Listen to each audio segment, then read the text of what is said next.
Hi viewers, আসসালামু আলাইকুম। কেমন আছেন সকলে? নিশ্চয় আল্লাহর রহমতে ভালো আছেন।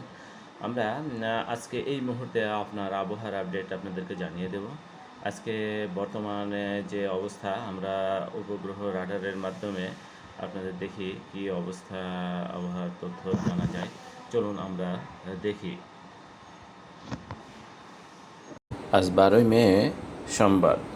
এই মুহূর্তে বাংলাদেশের আকাশে বেশ ছিন্ন ভিন্নভাবে মেঘ দেখা যাচ্ছে। বিভিন্ন স্থানে ছড়িয়ে ছিটিয়ে আছে মেঘ।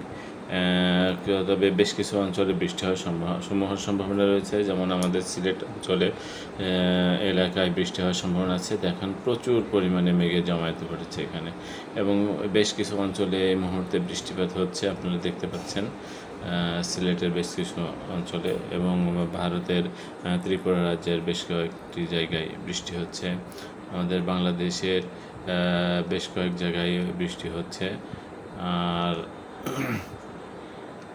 আপনারা দেখুন, আমাদের এই অঞ্চলটাতে দেখি আমাদের দক্ষিণ পশ্চিম অঞ্চলে মেঘ আছে, কিন্তু হালকা পাতলা, খুব যে ভারী মেঘ আছে তা না, ছিটেফুটে কোথাও কোথাও বৃষ্টি হওয়ার সম্ভাবনা আছে।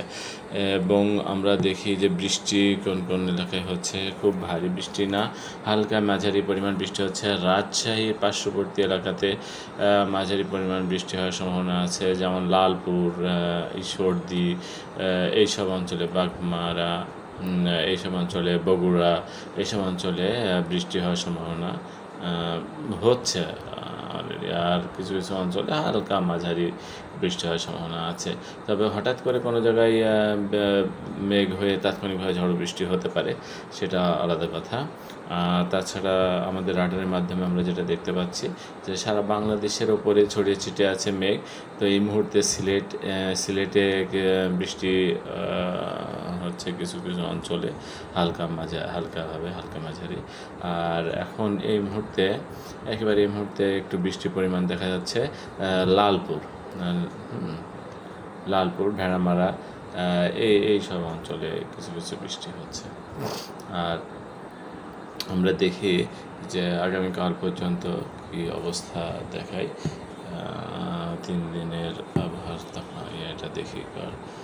3 দিনে দেখতে পাচ্ছি আমরা বর্তমানে 12 ঘন্টার অবস্থা। 12 ঘন্টায় যে আমরা যা দেখতে পাচ্ছি এখন ম্যাপে দেখলাম রাডারের মাধ্যমে, সেই একই অবস্থা রাজশাহী এবং রাজশাহী, কুষ্টিয়া, এইসব আশপাশের কিছু অঞ্চলে বৃষ্টি হচ্ছে।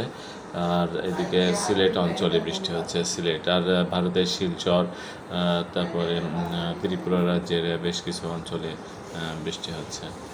আর আমরা 24 ঘন্টার মধ্যে দেখি, 24 ঘন্টায় পূর্ব বাংলাদেশের প্রায় পূর্ব এবং উত্তর পূর্ব অঞ্চলের বেশিরভাগ অঞ্চলে, ঢাকা সহ সমগ্র ওই এলাকাতেই বৃষ্টির সম্ভাবনা আছে। আর মোটামুটি 3 দিনের মধ্যে বেশ ভারী বৃষ্টিপাতের আশঙ্কা দেখা যাচ্ছে।